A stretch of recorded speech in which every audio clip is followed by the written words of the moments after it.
Nos encontramos en la ciudad de Cesarea Marítima, un puerto construido por Herodes el Grande en el año 22 a.C. Para ubicarnos un poco de dónde estamos, hacia el sur tenemos como a unas 30 millas a la ciudad de Jope, y hacia el norte tenemos a Tiro y a Sidón. Este fue un centro pero muy importante. Fue la capital de los procuradores romanos o fue la capital del gobierno romano en Palestina. Muchos procuradores vivieron acá, incluido Poncio Pilato. Herodes el Grande hizo construir esta ciudad de una manera maravillosa porque aquí estuvo uno de sus palacios. Herodes el Grande construyó 3 grandes palacios, uno en Jericó, uno en Jerusalén y este que es para pasar el verano acá en Cesarea Marítima. Cesarea estaba constituido por palacios lujosos porque aquí vivían los principales que gobernaron a Palestina, los romanos, los procuradores romanos. Esta ciudad también incluía 2 teatros, uno completo parecido a un coliseo y el teatro normal de espectáculos. Uno de los descubrimientos más significativos en la historia bíblica es que arqueólogos italianos encontraron en el teatro una inscripción que tenía el nombre del emperador Tiberius y el procurador Poncio Pilato. Aquí encontramos una réplica de esa piedra donde aparece la inscripción Tiberius y Pilatos. La original se encuentra en el Museo Nacional de Israel, pero es una evidencia de que Poncio Pilato fue un personaje real del Nuevo Testamento. Estamos aquí en la ciudad vieja de Cesarea, donde estaba encarcelado Pablo, casi al final de su ministerio. Ahora hay que pensar, ¿qué había hecho Pablo hasta ahora en su ministerio? Había viajado por todo el mundo antiguo, había establecido muchas iglesias nuevas, había vuelto a poner ancianatos en muchas de esas iglesias, seguramente había bautizado a muchas personas, entrenaba a líderes viajando con ellos y estando en las ciudades con ellos. Logró muchísimo en su ministerio y ahora estaba hacia el final de su vida con toda esa experiencia, con todo ese conocimiento y estaba encarcelado. Me pregunto, ¿qué habrá pensado Pablo aquí? ¿Cómo eran sus oraciones a Dios? ¿Será que él pensaba en el caso de Pedro y decía a Dios, Dios, ¿te acuerdas que Pedro estaba quizás un tiempo corto en Jerusalén en la cárcel y tú mandaste tu ángel para librarlo? ¿Qué pasa aquí? ¿Por qué no conmigo también? ¿Por qué estoy aquí 2 años? Y quizás después en Roma otros 2 años más. ¿No sería más fructífero soltarme, Dios, para poder seguir predicando, entrenando líderes y haciendo crecer tu reino?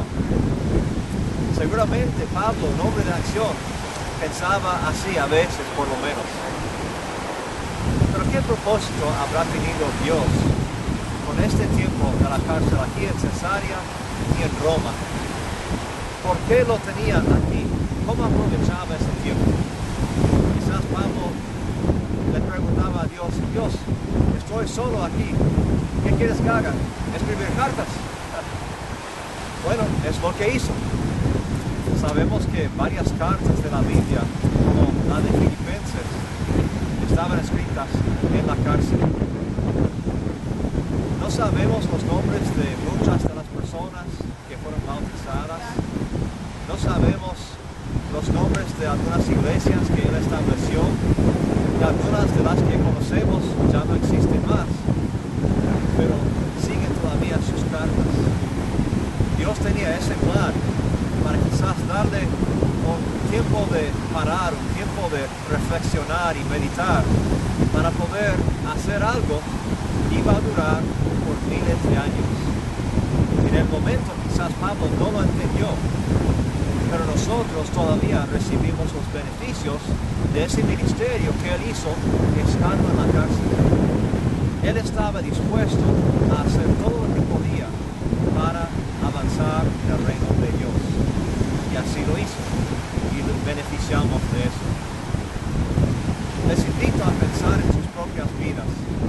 Seguramente en algunos momentos, quizás ahora, se sienten encarcelados en una situación, en un problema. Quizás hay obstáculos que no ven la salida. La pregunta diferente es, ¿por qué estás ahí? ¿Qué es lo que Dios quiere que hagas en esa situación? ¿Será que Él puso fin a una actividad para forzarte a considerar otra puerta, otra avenida de trabajo, de ministerio? Pablo no quiso estar aquí, pero estando aquí, lo aceptó y logró cosas eternas.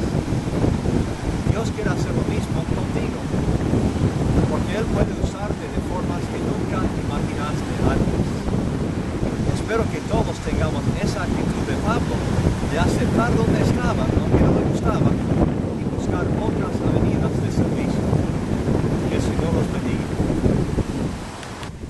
Ahora me encuentro en el lugar, o como lo dice la Biblia, en el auditorio donde el apóstol Pablo presentó su defensa ante el rey Agripa, su esposa Berenice y el gobernador Festo. En el fondo se pueden ver unas ruinas del hipódromo que fue encontrado hace 10 años, son excavaciones de hace 10 años. Si pueden ver hacia allá, allí se sentaban las personas importantes, probablemente el rey, su esposa, el gobernador y los procuradores, donde veían el espectáculo de las carreras. Bueno, pero volviendo nuevamente acá, probablemente, según algunos estudiosos, este sería el lugar donde el rey y su esposa estarían escuchando al apóstol Pablo, defendiendo la fe en Cristo Jesús. Quisiera hablar un poco de cómo el apóstol Pablo llegó acá, para que tengamos una idea de cómo fue.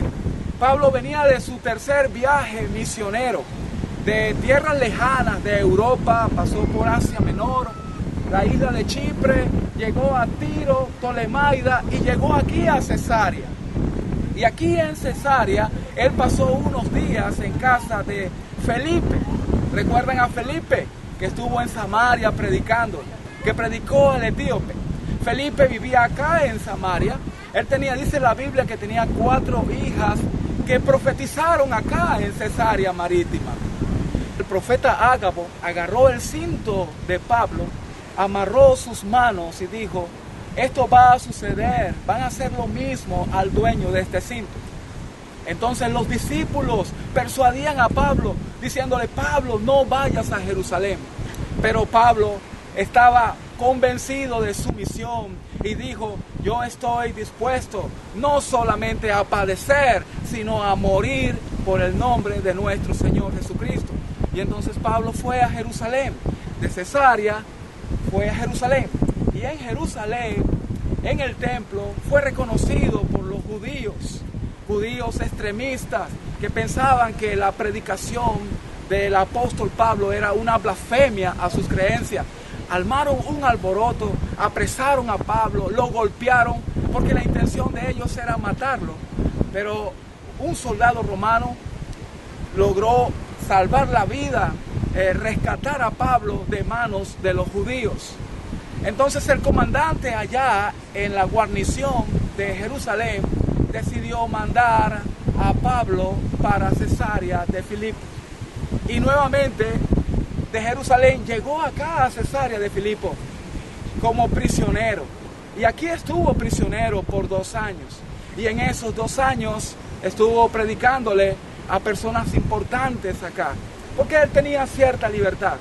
Y entre las personas importantes a quien les predicó estuvo el gobernador Félix y su esposa Drusila. También al sucesor de Félix, el gobernador Festo. Y en una ocasión estuvo acá el rey Agripa y su esposa Berenice. Y también ellos escucharon al apóstol la predicación de la fe en Cristo Jesús. El rey Agripa, al escuchar el mensaje de Pablo, al escuchar el evangelio, dijo estas palabras: por poco me persuades a ser cristiano. Por poco me persuades a ser cristiano. Estimado amigo que nos escucha, el mensaje del evangelio es el mensaje de salvación, es el mensaje de esperanza. El mismo mensaje que el apóstol Pablo predicó en este lugar, aquí en Cesarea, ante personajes importantes. Es el mismo mensaje que se encuentra en las Escrituras, en el Nuevo Testamento. Es el mensaje de Jesucristo, de cómo dio su vida para darte el perdón de sus pecados. ¿Cómo termina esta historia de Pablo acá en Cesarea? Pablo apeló al César. Siendo él ciudadano romano, tenía el derecho de defender su causa ante el emperador. Y de aquí de Cesarea comenzó su viaje a Roma. ¿Cómo terminó esta historia?